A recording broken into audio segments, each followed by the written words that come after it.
আসসালামু আলাইকুম। আশা করি আপনারা ভালো আছেন। আবারও চলে এলাম আপনাদের জন্য গুরুত্বপূর্ণ একটি ভিডিও নিয়ে। আপনারা যারা সংসার সামলে অথবা অন্য একটি চাকরির পাশাপাশি সরকারি চাকরির জন্য প্রস্তুতি নিচ্ছেন, তাদের জন্য আজকের এই ভিডিওতে আমি গুরুত্বপূর্ণ 5টি টিপস শেয়ার করব। এই 5টি পরামর্শ ফলো করলে আপনার প্রস্তুতিটা আরো দৃঢ় হবে এবং শক্ত হবে বলে আমি আশা করি। আমি আমার নিজস্ব অভিজ্ঞতা থেকেই আমার যে সাজেশন গুলো সেগুলো আপনাদের সাথে শেয়ার করি। এবং আমি এখন যাদের সাথে চাকরি করতেছি এদের মধ্যে অনেকেই আছে যারা আগে অন্য চাকরি করত, এখন হচ্ছে তারা বিসিএস ক্যাডারে আমার সাথে চাকরি করছে। তো আমি আমার চ্যানেলে হচ্ছে আপনাদের জন্য এডুকেশনাল এবং ক্যারিয়ার রিলেটেড ভিডিও তৈরি করি। আমি খাদিজা আক্তার, আমি বিসিএস সাধারণ শিক্ষা ক্যাডারে আছি।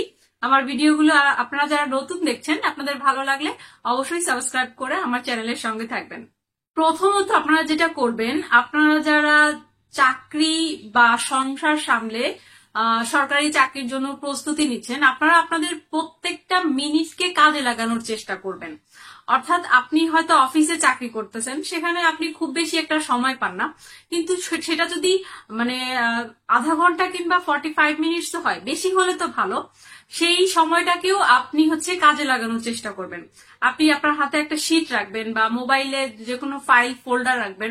আপনি হয়তো কয়টা স্পেলিং দেখলেন, অথবা ইডিয়মস এন্ড ফ্রেজ দেখলেন, অথবা আপনি হচ্ছে কোনো ভোকাবুলারি দেখলেন, মানে যেটা যেটা পারেন আপনি। আপনার 5টা মিনিটও আপনার জন্য অনেক অনেক গুরুত্বপূর্ণ। আপনারা যারা সংসার করেন বা বাচ্চা সামলান, তার পাশাপাশি হচ্ছে চাকরির প্রস্তুতি নেন, আপনাদের জন্যও কিন্তু এরকম মানে ছোট ছোট সময় 5 মিনিট, 10 মিনিট বা 15 মিনিট, এই সময়গুলো খুচরা খুচরা সময়গুলো যোগ করে দেখেন যে সারাদিনে আপনার কত কিছু পড়া হয়ে যায়। তো ওই সব কাজ শেষ হবে আর আপনি নিরিবিলি চেয়ার টেবিলে সময় পাবেন আর তখন পড়বেন, সেই আশায় না থেকে আমার মনে হয় যে আপনারা আপনাদের ক্ষুদ্র ক্ষুদ্র সময়টাকেও কাজে লাগানোর চেষ্টা করেন। আপনার 5 ঘন্টার পড়াশোনা যেন আরেকজনের 10 ঘন্টার পড়াশোনার সময় হয়। এটা কিভাবে করবেন? এটা চাইলে করা সম্ভব। অনেকেই আছে খুব বেশি মনোযোগ দিয়ে পড়াশোনা করে না। আপনি যদি 5 ঘন্টা সময় পান দৈনিক পড়াশোনার জন্য, আপনার সর্বোচ্চ চেষ্টা করবেন যে আপনার সম্পূর্ণ 100% কনসেন্ট্রেশন এবং মনোযোগটা যেন পড়ার মধ্যে থাকে। তাহলে হবে কি, অনেকে যারা কম মনোযোগ দিয়ে পড়াশোনা করে তাদের 10 ঘন্টার সময় আপনার 5 ঘন্টা হবে। এই কারণে চেষ্টা করবেন যতটুকুই পড়াশোনা করেন সম্পূর্ণ মনোযোগ দিয়ে হচ্ছে পড়াশোনা করার জন্য, কনসেন্ট্রেশন পুরোপুরি দেওয়ার জন্য। দ্বিতীয় যে টিপসটা, সেটা হচ্ছে নির্দিষ্ট যে টপিকগুলো পড়বেন বলে ঠিক করেছেন সেই টপিকগুলোর বাইরে কিছু পড়বেন না। অর্থাৎ ওই অধ্যায়গুলোর বাইরের কোন অধ্যায় আর পড়তে যাবেন না। কারণ দেখেন, চাকরির সিলেবাস কিন্তু হচ্ছে, চাকরি পরীক্ষার সিলেবাস অনেক বিশাল। তো সব পড়ে শেষ করার মতো দুঃসাহস করবেন না, চেষ্টা করবেন না। তবে হ্যাঁ, এখানে একটা বিষয় আছে, আপনি যখন বিগত বছরের কোশ্চেন গুলা শেষ করেন, তখন আপনি যে কোশ্চেনটা পান সেটা ব্যাখ্যা সহ পড়েন এবং ওইটার নিয়মটা সহ পড়েন। এইখানে আপনি ওইটার জন্য ওই অধ্যায়ে যে ওই অধ্যায়ের সব পড়তে হবে এমনটা না।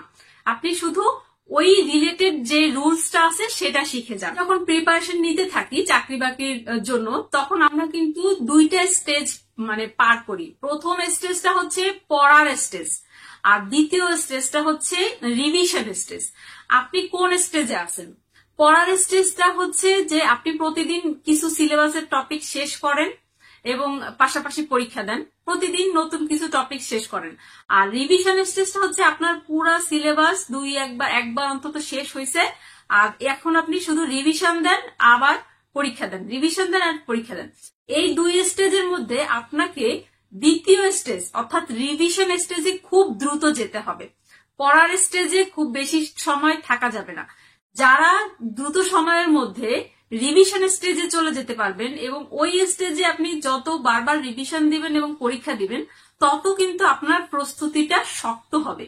যে টপিকস গুলো আপনি পড়েছেন, যে টপিকস গুলোর উপর আপনার, যে অধ্যায়গুলোর আপনার পড়া হয়ে গেছে, সেই অধ্যায়গুলোর উপর আপনার প্রতিনিয়ত পরীক্ষা দিতে হবে। যত সম্ভব পারবেন পরীক্ষা দিবেন এবং আবার রিভিশন দিবেন। পরীক্ষার কোনো বিকল্প নাই।